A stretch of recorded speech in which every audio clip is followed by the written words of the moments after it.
Hello, everyone, and welcome to the Super Review Show right here, right now, right here on YouTube. Right here, right now. Bill Murphy is joining us once again tonight. Well, joining me, I should say. Bill, how are you doing tonight? I'm doing really good tonight, JT. How are you? I'm doing just fine, my guy.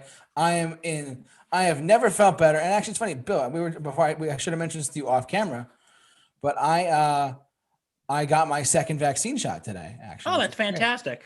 I have the proof. Hold on, here we go. Here's the proof. Ta-da! It feels all right, but we'll see. It feels all right. Woo! All right, but tonight we're going to be doing something really cool here on the Super Review Show. We're going to be doing last week we did our top 10 movie openings of films. Tonight we're going to be doing our top 10 movie endings of films. So what? Also, JT, something's up with the chat board again. I'll fix it. Thank you. Okay. So anyways, Bill, why don't you explain what we're doing tonight to help everyone out? Tonight we're counting down our top 10 movie ending. Okay.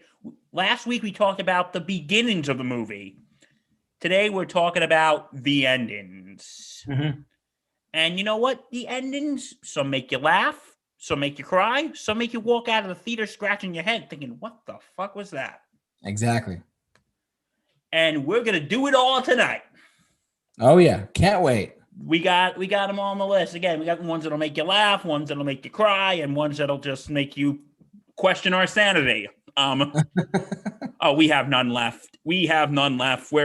We're basically, it's 2021, ladies and gentlemen, but we're basically in part 2 of 2020. And we have officially gone to stupidity, but that's okay. Crazy over the rainbow, we are crazy. Roger Waters, if you're listening, don't sue me. Yeah, seriously. Okay, so we're going to talk about it all today, folks. We're going to talk about it. And as soon as we get the chat board fixed, it should be working now, actually. Yeah, it should be working. Sorry, we're totally unprofessional here. Yeah, we thrown professionalism out the window here. Literally, just give me a second. Hold on. We'll give you 2. How about 2? But call right now and we'll double the offer. Hey, everyone who's joining us. I know our chat board is not entirely working at the moment, but thanks for joining us live. You guys are awesome. Just throwing it up there. Let's see what happens. Yeah, we're gonna. There we go. Chat board. No, not yet. Oh no. Sorry. I know.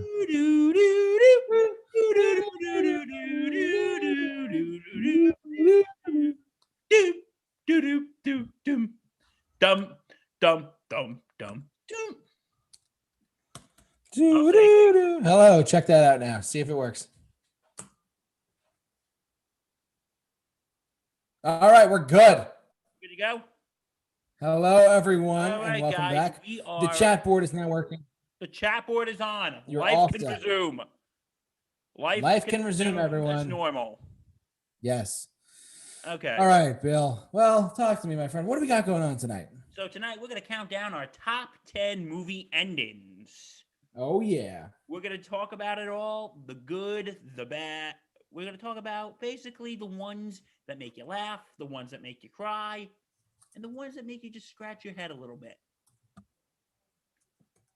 The ones that just make you scratch your head a little bit and think, what the fuck was that? And tonight, Bill's going to lead us off tonight because me being the stupid idiot that I am, I came with all these stupid things late. So forgive me. Yeah. Anyway. I'll be honest. I put this list together at the last minute. I'm still putting it together. I have 7 out of my 10, but just bear with me, everyone. I'm slowly working on it. Okay. So are we ready to begin? We are ready, my guy. All right. So my number 10, we're going to start off with a fun one. Okay. My number 10 is the ending of Beetlejuice. Good one. I didn't even think of that. Because, okay, for those of you who haven't seen, okay, we got to give you a fair warning. Spoiler alert. At the end, Lydia, who was played by Winona Ryder, who is now friends with the two ghosts, with Alec Baldwin and Gina Davis and gets an A on the math test going, hey, you got to uphold our end of the bargain. Goes, oh, okay. And then the whole room just goes crazy and they start dancing to the song, jumping the line, also known as shake, shake, shake. Shake, senora, shake your body like. Shake, work, senora, work it all the time. Love it. So much fun. It's just so much fun to watch. And it's just... And I like how they show Beetlejuice, how he's in the waiting room for when people go when they die. Yeah. And he's sitting next to the shrunken head guy and sitting next to this woman. He goes, oh, look, looks like because she stole his number. He goes, well, looks like I'm next. And then she shrinks his head. He goes, wow, this is a good look for me. And then...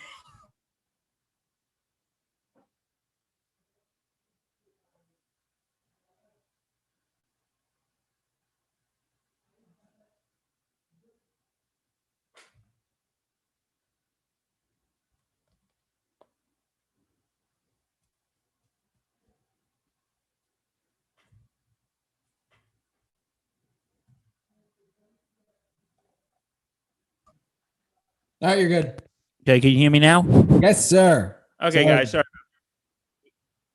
Okay. So anyway, it's just such a fun ending. And believe it or not, it's not my only Tim Burton movie I have on this list. That'll be coming in a little bit. All righty. Okay. You say I'm doing my whole list now while you think we're going to do different. You're going to go first, and then I'm going to go second. Yep. Okay. My number nine is... Okay, this was like an ending that I think really means a lot to me because I remember when I saw this in theaters, there was like dead silence when this movie ended. Really? My number 9 is Black Klansman. Interesting choice. Like, this is the... And yes, I'm doing another Spike Lee movie. Uh-huh.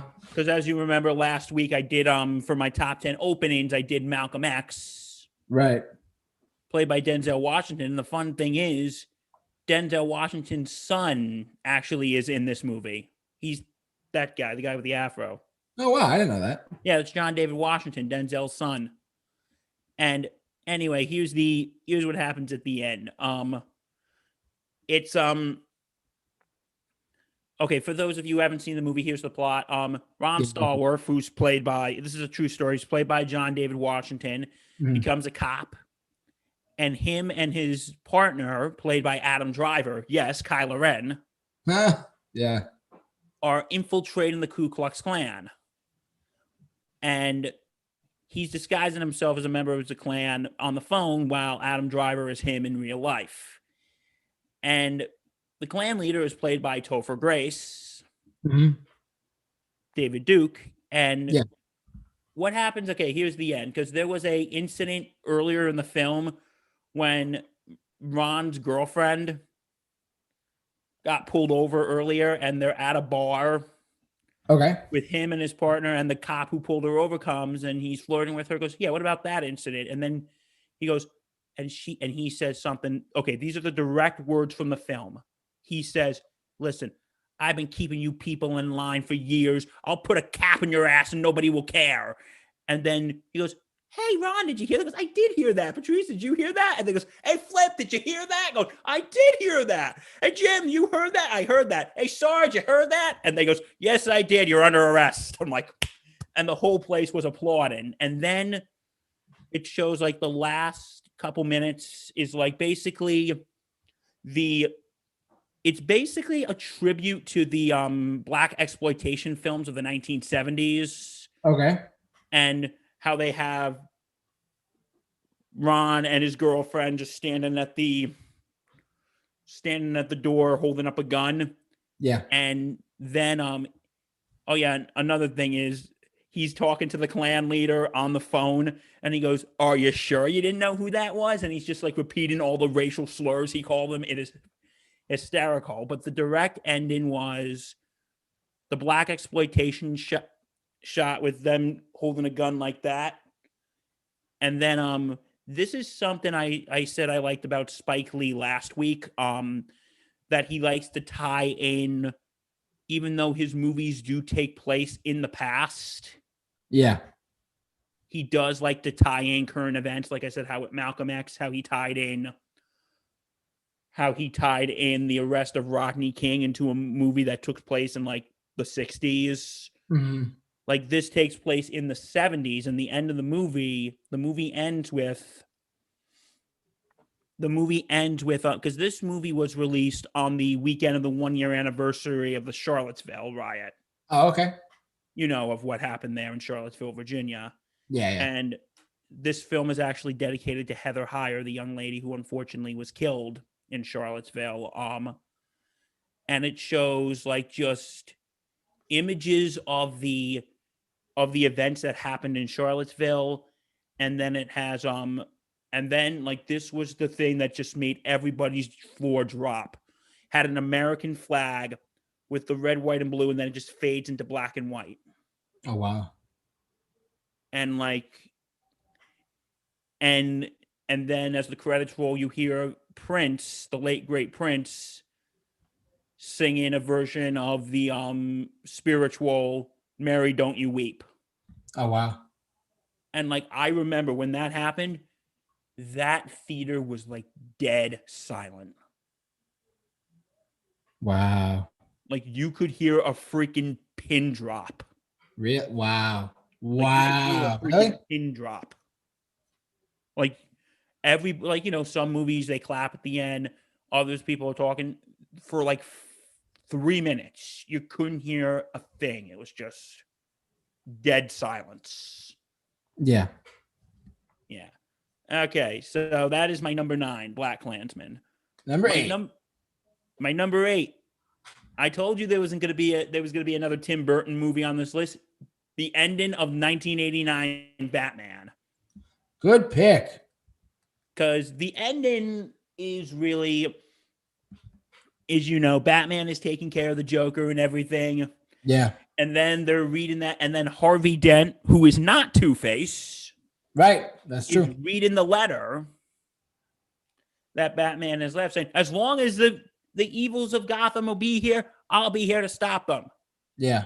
And like Batman is on our side, going, "Well, how are you going to call him?" He goes, "We will summon him with this," and it's of course the bat signal. Yeah. And then you hear Danny Elfman's score that just swells up, and you're just having like the biggest nerdgasm you've ever had in your life. Yeah. Do, do, do, do, do, do, do, do, and it's just so. I forgot about that one. Actually, it's pretty good. It's just such a good ending, and you're just like, oh, it feels like at the end you want to just yell.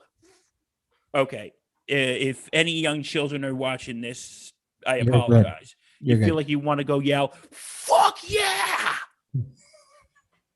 I agree. It just gets you so pumped, and I just love how that's a way to end it. But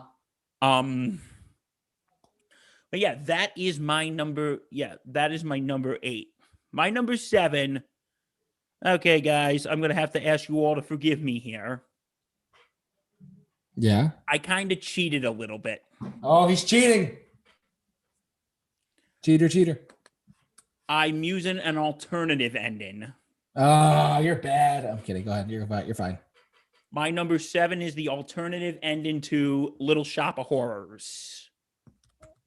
Little Shop of Horrors. Okay. Okay, for those of you who've never seen it, okay, the ending is actually the end from a play. Yeah. Okay, is the ending of the play for those who. Okay, this was actually a stage show too. It was a musical. It was. The music was actually written by. Fun fact here: the music was actually written by. Okay, you probably never heard of these guys, but if you hear the stuff I tell you, probably heard of them.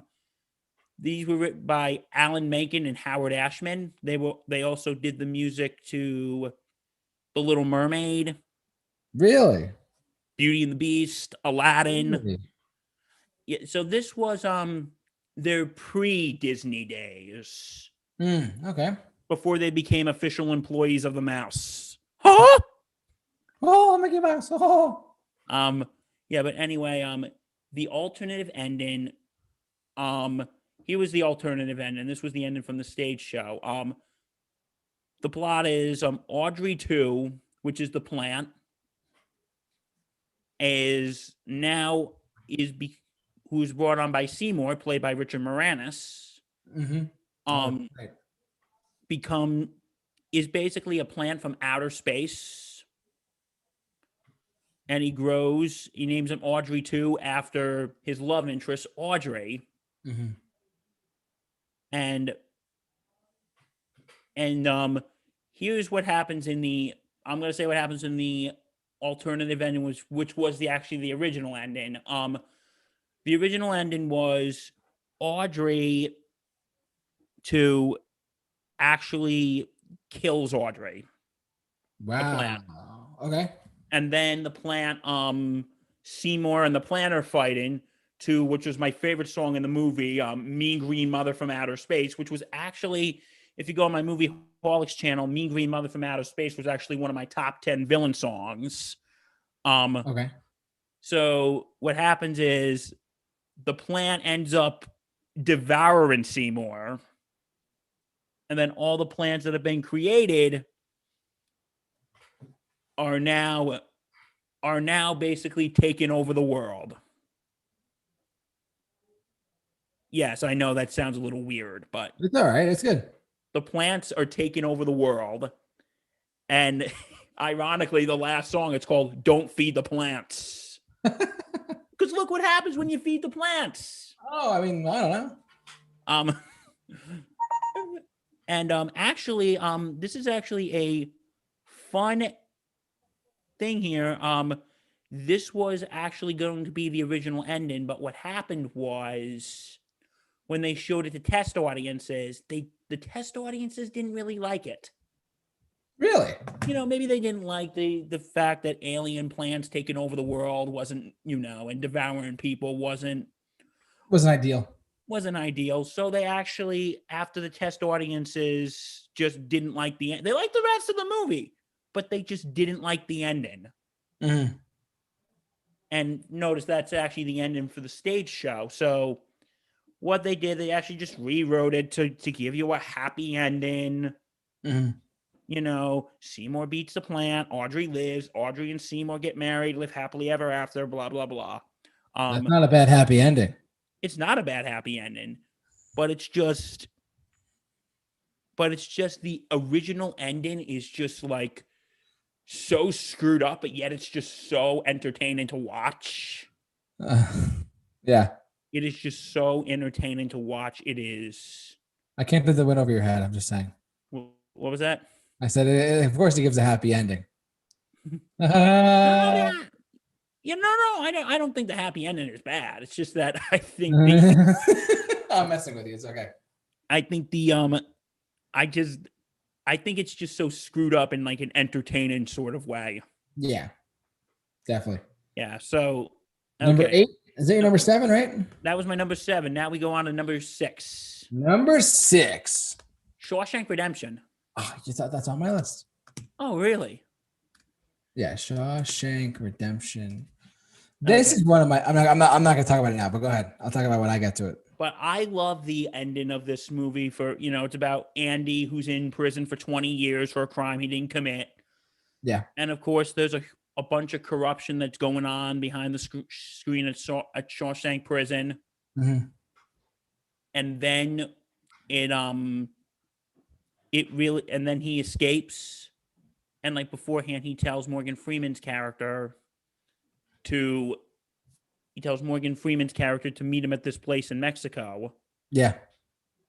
And after Morgan Freeman's character gets out, he's like, do you remember that place in Mexico? He sees a note going, do you remember that place in Mexico? I told you to meet me. And then he goes there and the two men are reunited. It's just such... Yeah. Because I wouldn't say the rest of the movie is depressing. Well, okay, kind of is. But... Yeah. I little think bit. overall it's a story of hope It really is. about how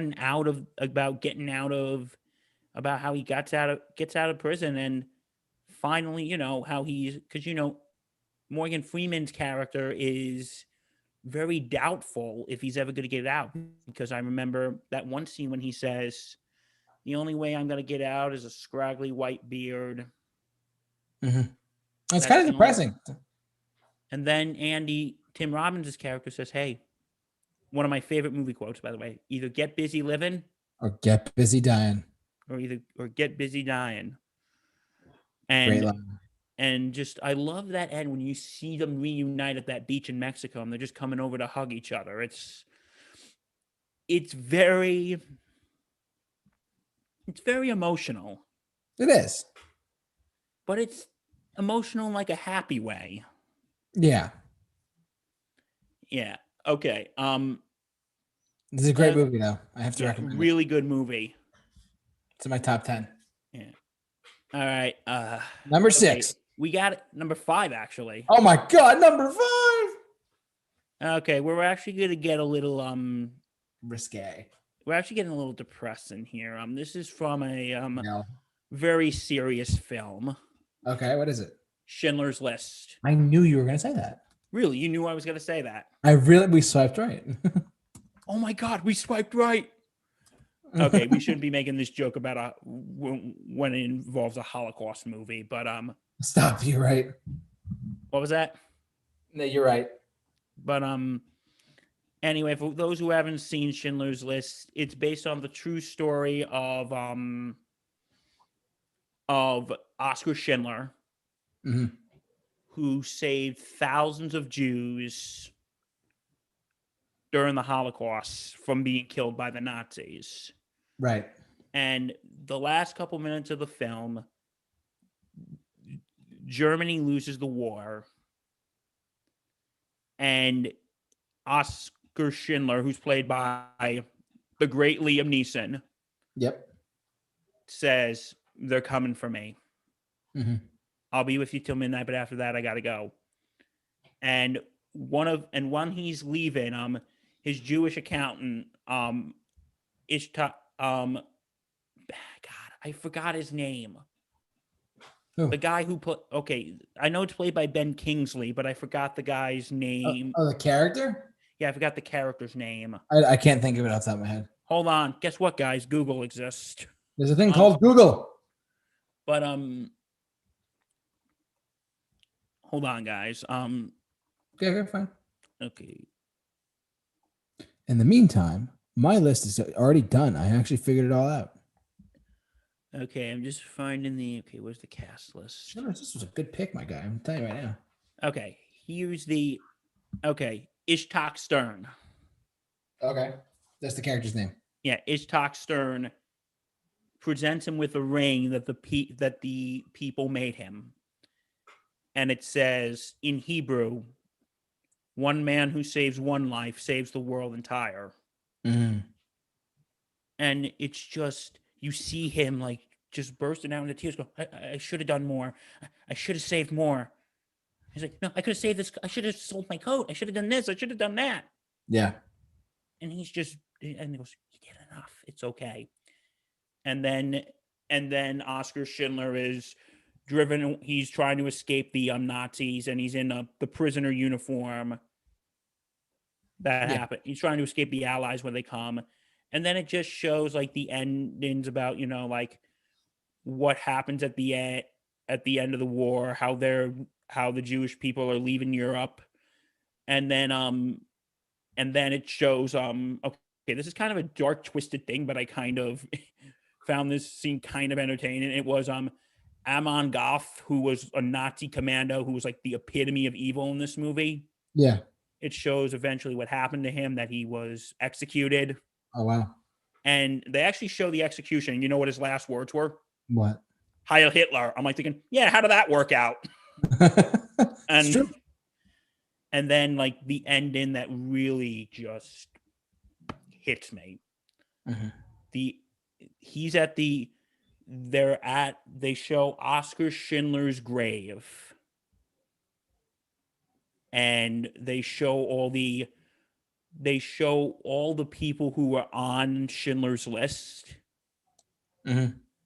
They show them all alongside with the actors who played them, Yeah.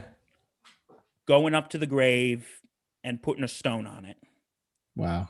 For those of you who don't know, in the Jewish faith, okay, I'm not Jewish, so I don't know what the 100% reason is, but I think it's like a sign of respect.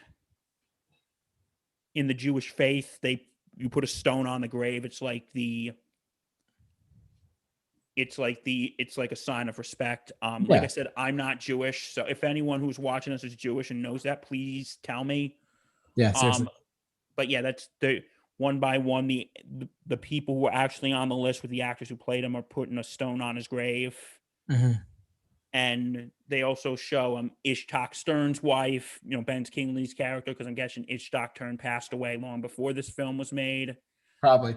And Mrs. Schindler, Emily Schindler, Oscar's wife, because he passed away like 20 years before this movie was made. Mm-hmm. And then one of the most intense scenes, they don't show his face, but they show Liam Neeson.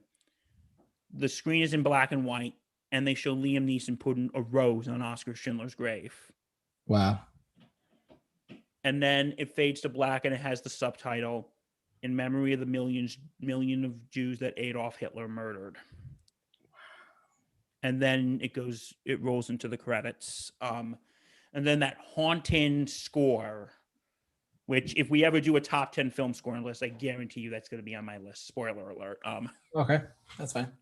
But I think that was one of the endings I just watched, and I'm like, holy shit.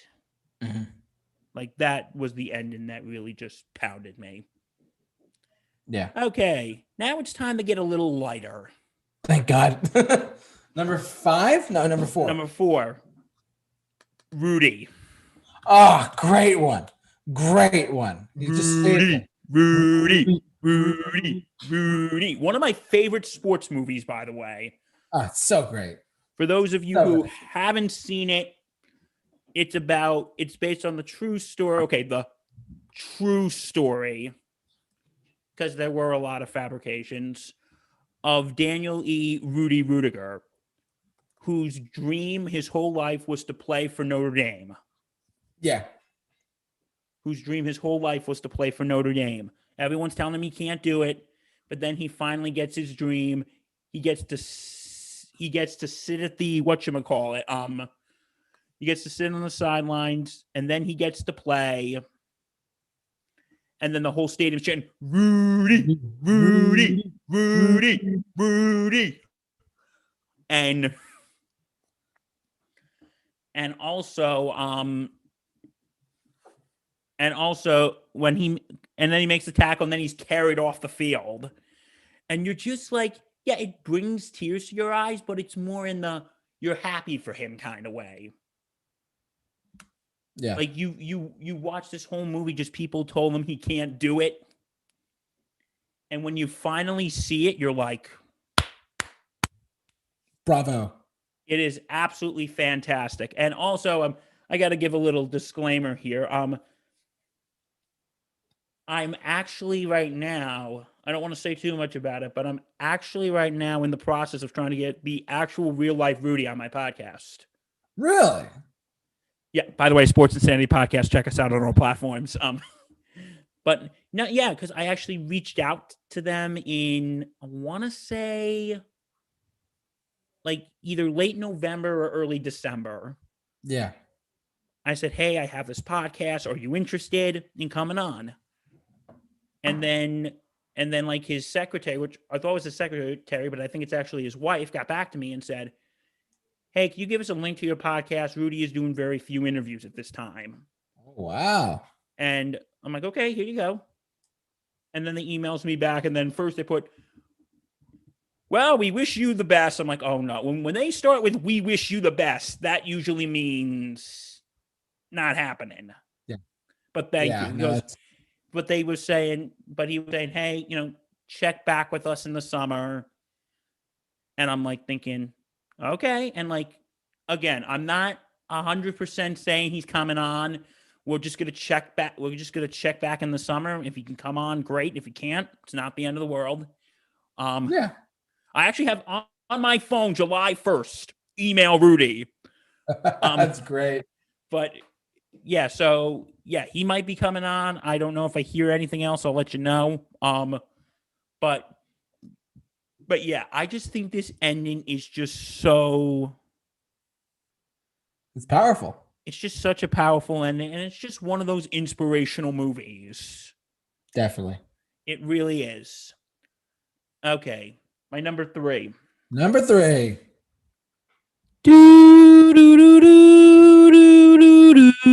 It's on my list too, my friend. I love the ending of this movie. After events that have happened that I'm not going to spoil, because when we do more top 10 movie moments, I guarantee you that's going to be on my list, so I'm not going to get into too much detail. But you're planning out all of our stuff immediately, aren't you? No. We said we were going to do top 10 movie, didn't we? I know. I'm just messing with you. I'm messing with you. Yeah. But the ending is just because this was on my top 10 movie opening last time. Yeah. And just the last, after all family business is taken care of, you see Kay, played by Diane Keaton, yeah, in Michael Corleone's office. And he goes, Michael, he goes, don't ask me about my business, Kay. But Michael, don't ask me about my business. Yeah, don't mess with him. And then he goes, and then they say, did you? He goes, no. And then Kay walks out. All the associates are going around Michael, kissing his hand, go, Don Corleone. Don Corleone. And savage, which is basically cemented, Michael is the new Godfather. Yeah. Oh my God. That was a great ending. And it's basically Michael's transformation, because at the beginning he's a good college boy, just got back from the war. Yeah. And by the end of the movie, he's now the epitome of evil. Oh my God. And they're all and I just love when they're all lining up to kiss his hand and going, Don Corleone. And Kay's looking on, and then they close the doors. Mm-hmm. I feel like that's symbolism, that they're showing that they've closed the door on Michael's previous state in the movie, and now he's what he is. Right. I think that is one of the best endings ever. It really is. It's on my list too, so I'll get to that when I get to it. Yeah. Okay. My number 2. Drum roll, please. Okay. I'll be honest. Number 1 and number 2 intertwined. Oh boy, what is it? This was a hard list to make. I'm sure it was. Mine was too. My number 2, Field of Dreams. Ooh. Wow. To all, I don't care if you're a man, a woman, whatever. I guarantee you to watch. I will bet you my life to watch this movie. I will bet you $20 to watch the end of this movie and not get tears in your eyes. I agree. I don't care. You may act all big, macho, and tough, but let me tell you, I bet you $20 that you cannot watch the end without tearing up, folks. So what happens is, we all know the plot. Ray Kinsella, played by Kevin Costner, great actor, is getting voices to build. Goes, you build it, they will come. Mm-hmm. And he gets to build a baseball field. And all the deceased baseball players come back to life. And near the end, there's this one player who is kind of special, who looks kind of familiar. It's actually Ray's father. Oh, wow. Have you seen this movie? Or I actually haven't. Don't kill me. It's actually Ray's father. And he comes up and says, hey, thanks for building this field. And Ray's wife and daughter is there. Because this is John. Yeah, this is John. Because, he doesn't know. And then I guess he tells him he's his dad. And then the scene that I bet you folks to watch and not cry. They take mitts, and he goes, "Hey, Dad, want to play catch?" Oh, I'm like, "Sure." I guarantee you to watch that scene and not cry. are you starting to cry on me? Yes, that scene is the most. That is like one of the scenes in movies that I will cry, and I'm not ashamed to admit I cry. All But right. that scene, it's just so. It's just such a simple ending. It's not like it's some big, exciting thing. It's just Yeah, a father, a son who wants to play catch with his dad. yeah. Guarantee you to watch that scene and not cry. But yeah, that is probably one of my favorite endings. Mm-hmm. Okay, my number one. I think you know what it's gonna be. Are we gonna swipe right? My number one. Okay, and you're not gonna say if we swipe right here. I'll say if we swipe right if it's your number one. Sound good? If it's my number one, or whatever it is. Okay, go ahead. My number one, Avengers Endgame. Really? Wow. I was actually thinking about that, adding it to. It's not in my top. It's not in mine. Really? I thought it would be in your top. No, because listen, there's nothing. I'm going to finally chime in now, after I'm letting you do your thing. This movie was a great ending to a great series of films. Would I rank it amongst my top 10? No. And what I have on my top 10 might surprise you. So when I get to mine, you might be shocked. But let's talk about this. So anyways, your top number one is Avengers Endgame. That's big words, my friend. Yeah, it was either this one. I was flipping between this one and Field of Dreams, so this was a toughie. Okay. For some reason, I thought you were gonna say like Bull Durham because he's like this baseball, but you're like. But anyway, yeah, that's Infinity War. Sorry. But the end of Avengers Endgame, I just thought it was the perfect way to end the phase of the MCU. And just, you all know the ending. When after Iron Man dies, spoiler. Yeah. Steve Rogers, aka Cap, is getting ready to go back to put the stones back to fix the timeline. Goes, I'll see you soon. And he comes back, and Hulk, Bucky, and Falcon, like, where is he? And then you see an old man sitting on the bench.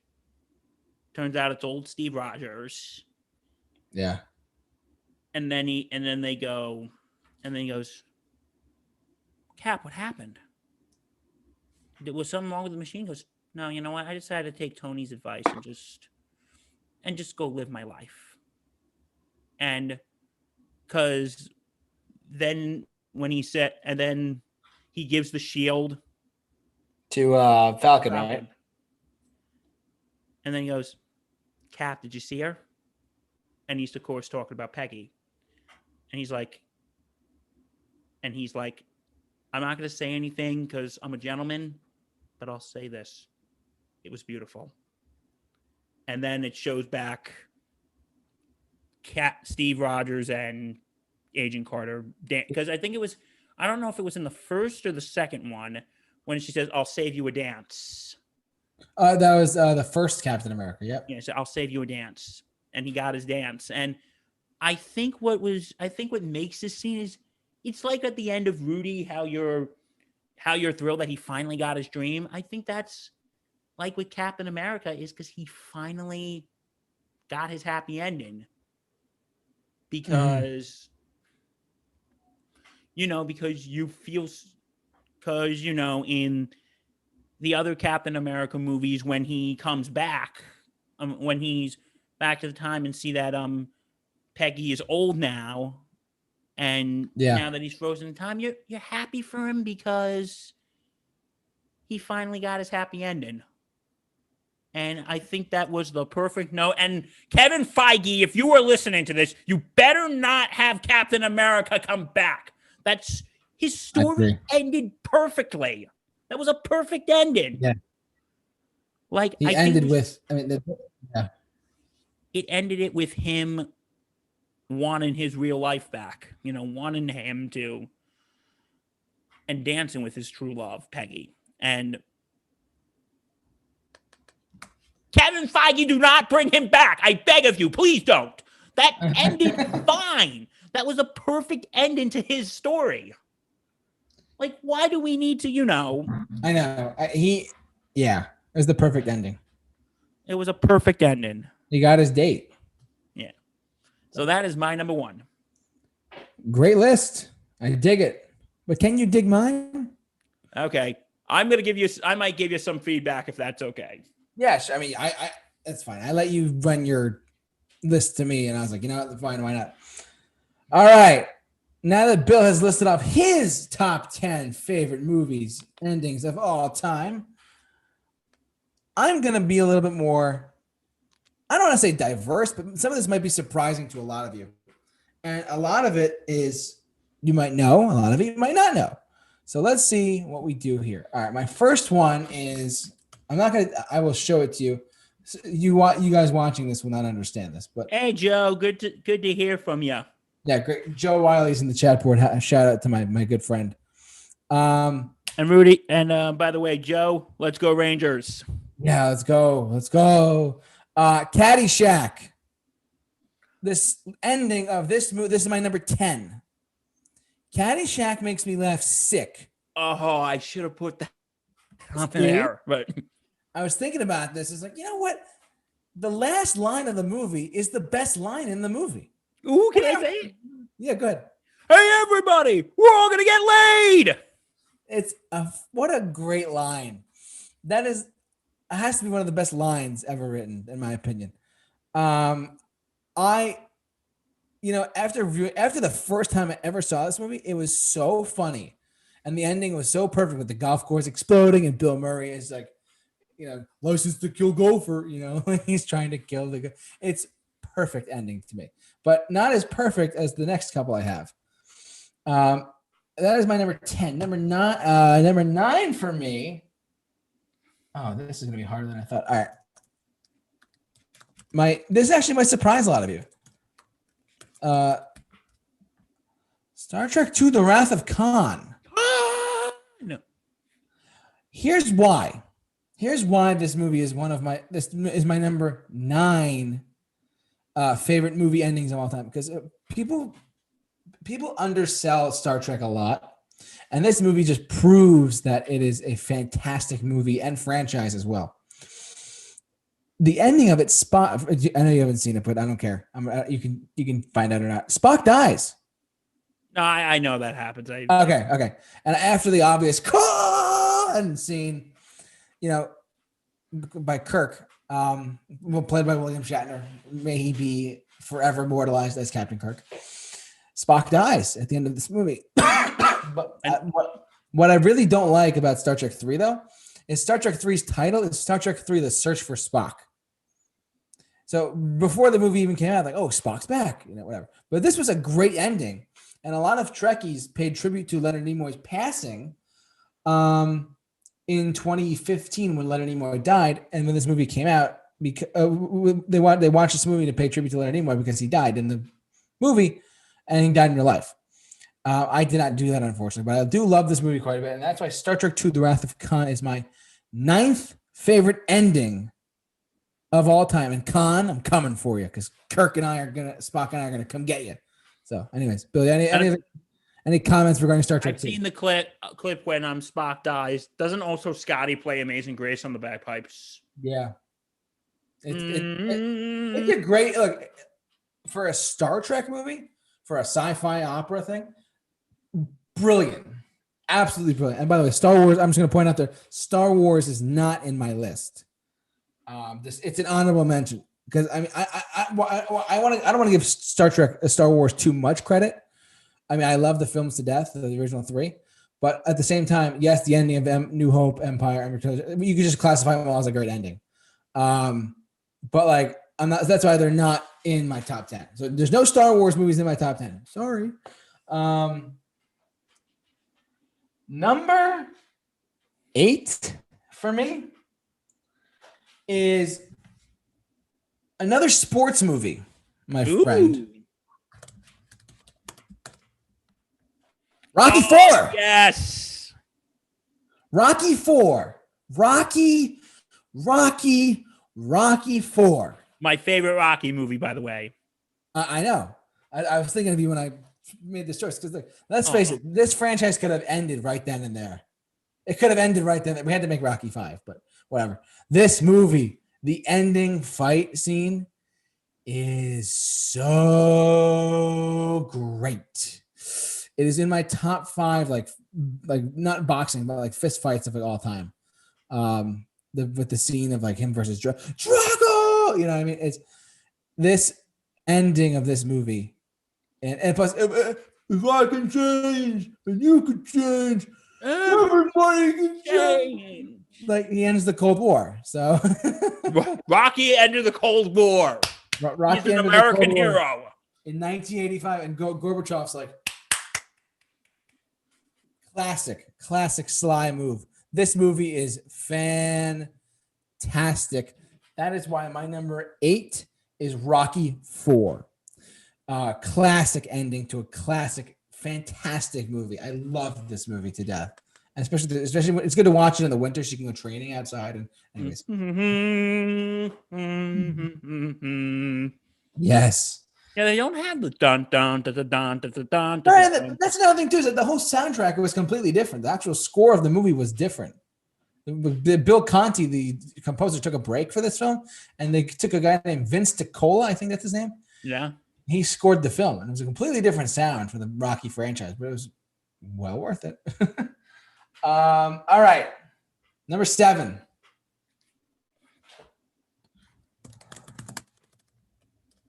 The ending of the first Avengers film. Okay, I can see that. I know that some of you home are like, what the hell is he talking about? Endgame or Ultron or Infinity War. The very ending of this movie, before the end credits and all that stuff, I was crying. I tell you, crying at the end of this movie.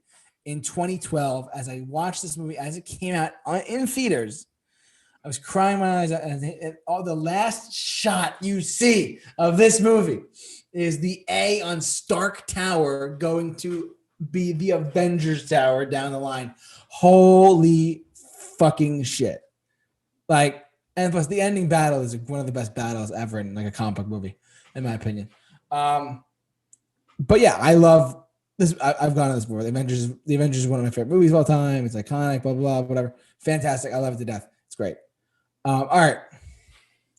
My number 6, no, 6 or 7. Which did I say? We're at number 6. We're going to number 6. All right. Bill, this might surprise you. Oh, God, are we swiping right? Are we? I guess we're not. The ending. Now, listen. I know a lot of you at home are like, the fuck? He's saying The Dark Knight. He doesn't like The Dark Knight. He doesn't like it. There are elements of this movie I really like. There are elements of this movie I really enjoy. Heath Ledger's Joker obviously being one of them. There's certain elements I did not like, but the ending, the dialogue between Commissioner Gordon and his son. Like, why is he running, Dad? Because we'll have to find him. Why? Why, Dad? What did he do wrong? Because he's a wanted man. Because he's a watchful protector. A Dark Knight. And movie. Hey, that's the end of the movie. Fucking brilliant. Movie. Literally brilliant. The writing in that movie is absolutely fantastic. The dialogue was actually really one of the strongest parts of the whole 3 films. Like the whole tone of it. I really liked it a lot. But The Dark Knight for me, that ending, I didn't see it in theaters, but I do remember watching it on pay-per-view and all that stuff like that. And the ending always made me like want to like see more. But I was like, wow, that ended so great. Great ending. So my number 6 is The Dark Knight, despite what a lot of people say. Like I said, I do not have Star Wars on my list. I do not have Star Wars anywhere in my list. So just for those people like, oh, well, you didn't include it. It's not in there for me. It's not like a top 15. So anyways. No, this is your number 7, right? Is this number 7?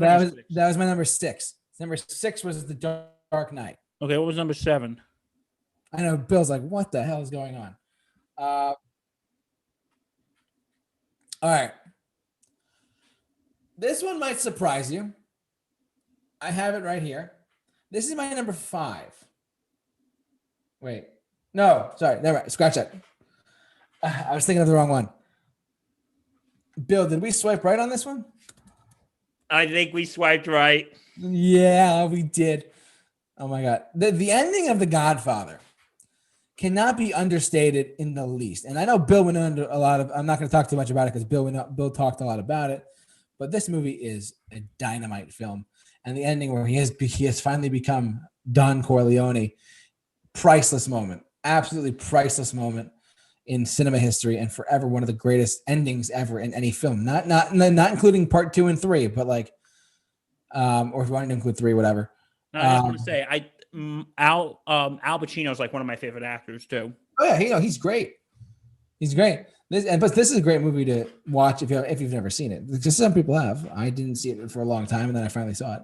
You didn't see it, quoting one of your favorite artists, Mr. Joe. You didn't see it for the longest time. There's a lawsuit right there waiting to happen. Mr. Billy Joel, please don't sue us. Oh my God. All right. Anyways, my number 5 is The Godfather. After watching it, I realized that the ending was pretty damn strong. All right, ready? And Bill, I think we swiped right again, my friend. Oh, we did? Oh, right. We did. Well, yeah, we did actually. Yeah, you're right. So this one, Bill talked a lot about. I didn't say anything when he brought this up, but Bill brought this up before with Shawshank Redemption. The ending, this scene right here with him getting out of prison, that's close to the end of the movie, but the actual end of the movie with him going to Mexico and meeting up with the Morgan Freeman character and how like they're both out of jail, they can both live their lives as free or quote unquote free men. Astonishing. I love this ending and I love this movie to death. I was actually first introduced to it through a YouTube channel called AMC Movie Talk. Plug for them. They sadly no longer exist. But that's all another thing. But like the head of the guy on there, John Campea, who was my inspiration. He's the reason why I do the Super Review Show in the first place. He was great. And he does his own stuff now. But like he said, Shawshank Redemption is a perfect film in his eyes. And I was like, what? I got to check this out. And I was floored by it. So John Campea, if you're watching, thank you so much. Well, yeah, Shawshank Redemption, and the ending is priceless. I mean, the tunnel he dug and whatnot, it was great. Look, anyways, my number 5 was it 4, right? Sorry, I lost track. 4? Yeah, you're right. No, that was your number 4. Okay, my number 3, despite whatever people may think of it, this movie to me has a great ending. I think it's a nice, simple ending. It's very simple. Forrest Gump right here. Forrest Gump has a great start and a great ending. With the feather flying through the air, my life is simple yet complex, and it shows life throughout the film. You know, I never thought of it that way, JT. Wow. We're talking about inspirational stuff tonight, kids. Yes, we are. But like even though spoilers, if you've never seen Forrest Gump, I mean, a lot of people. All 3 of you who've never seen it. For the one nerd who's like, I refuse to see it. Oh, shut up. Shut up, silence, fool. Go see it. It's brilliant. Robert Zemeckis did a great job with it, and the fact that Jenny died before after his son was born and all this stuff is what a great ending to a great movie. With him just going on the bus to school and he's just waiting for him to get off the bus because he's like, oh, whatever. I just love the ending when. Yeah, I just love like when he's going through like all the events going, I have that house bulldozed to the ground. And it shows him bulldozing it to the ground. Yeah, literally. But yeah, my number 3, is Forrest Gump. Now, let's see if Bill, let's see if we swiped right again. I don't think you mentioned this one, but I'm actually surprised you didn't because this ending is fantastic. Okay. Confession time. You don't like this movie? I've never seen it. Okay, well, listen. I'm not going to give anything away because we're live on air, but you should... Shame! Let it come. Let the hate come. Let the hate come. I have it on Blu-ray right here if you want to borrow it. Literally right here. No, I'm not going to spoil the ending of this movie because I'm going to try and generalize it for him. Basically, there's these 5 characters, these 5 criminals are brought into an FBI agency, and they're supposed to see like who is the criminal behind it, blah blah. Kevin Spacey, I think, won an Oscar for it, or Grammy, or not Grammy, Emmy or whatever for it. And I'm just gonna say this, Bill, and you have to watch this movie now. And what the fuck? listen carefully. And just like that, he's gone. You'll see, and when you see the movie, you'll see what I mean. I just gave something away without you realizing it, so that's okay. But this is a fantastic ending to a fantastic, timeless film about crime, and so good. Makes me. You have to watch it, Bill. Shame, seriously. I'll go watch it, folks. I'll go watch it. It's on Netflix, I think, so you're fine. Anyways, we've come to that point in the show where the buy or sell. I'm kidding. This is my number one favorite film ending of all time. And Bill, we did not swipe right. Wait, that was number one? I thought that was number two. No, Usual Suspects was number two. Okay. My number one favorite ending of all time. Bill, close your eyes. Say when I can open. Okay, hold on. Not yet.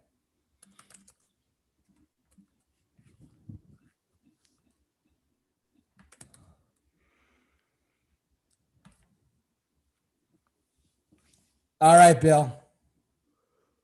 My favorite ending of all time is Indiana Jones and the Last Crusade. Wow, last week Raiders of the Lost Ark was your number one ending. Was your number one opening, sorry. Can anyone tell I'm a hardcore Indiana Jones fan by heart? I'm like, well, clearly Temple of Doom was the worst one. No, Crystal Skull doesn't exist. Last Crusade, look at this shot. Look at this shot. Oh my God.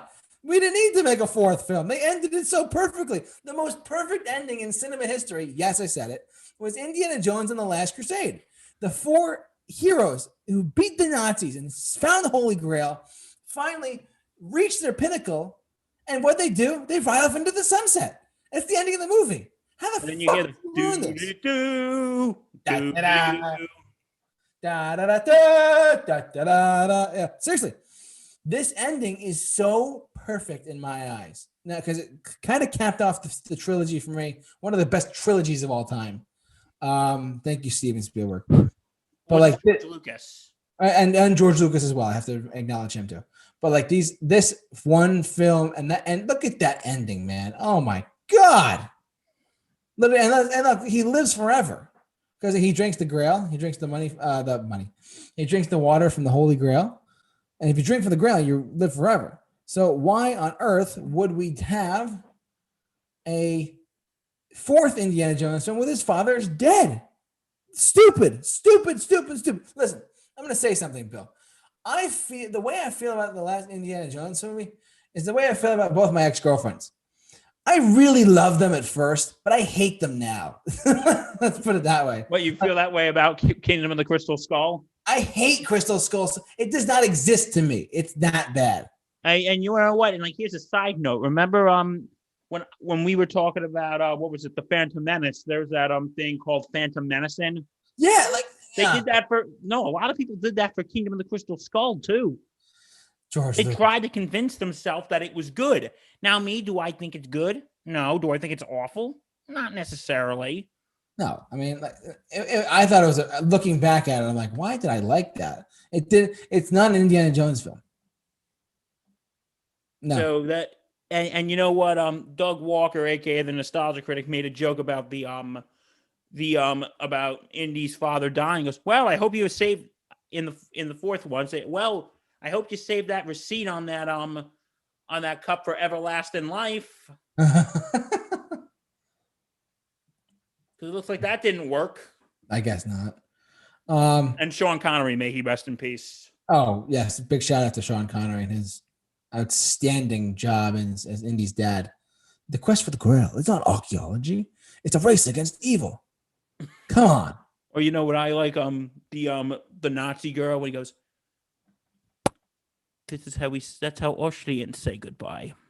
Oh, yeah. And then the German goes, this is how we say goodbye in Germany. Smack. Smacks in the head. I guess I like the Austrian way better. Oh, and Sean Connery goes, me too. Yeah, it's funny. This is my dad's favorite movie of all time. Yeah, you know what? And I'm going to say so. I think The Last Crusade, no offense, JT, I think it's my favorite of the Indiana Jones movies. For a long time, it was like one or the other. But to me, I settled on Raiders of the Lost Ark. That's me. Yeah, but I think this is actually my favorite. Yeah. This one, I mean, the ending is so great on so many levels, and I really do. That's why I put it as my number one, because it was like the perfect ending to a perfect trilogy. So that's me. A trilogy, because what did you say? Kingdom of the Crystal Skull Does not exist. What are you talking about? Some skull movie? Like, imagine if it was called like Montana Smith and the Flickety Flockety. Then I'd like it. Oh my god, that sounds like a discount knockoff of Indiana Jones. Yeah, like Alabama Montana Wilson. Smith. Or Alabama Wilson. Or New That York. sounds like a really cheap knockoff. I know, it's pretty bad. I thought of that myself. Okay, so do we have to make a cheap knockoff or an expensive knockoff? I don't know, Bill. I really don't know what to tell you on that one.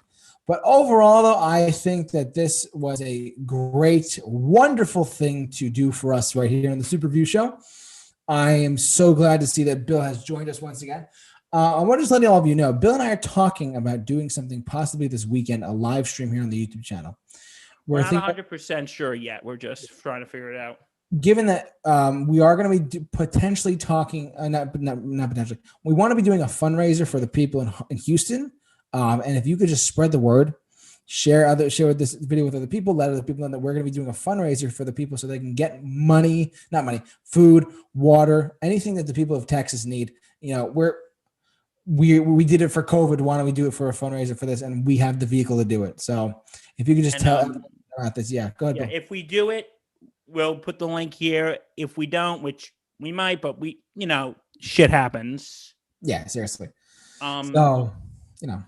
But to be honest, okay. We might. Sorry. I zoned out for a minute. You're fine. Okay. A friend of mine was texting me. Okay. If we do it, you'll see it. If you don't, we'll put a link on like our social media and that and stuff.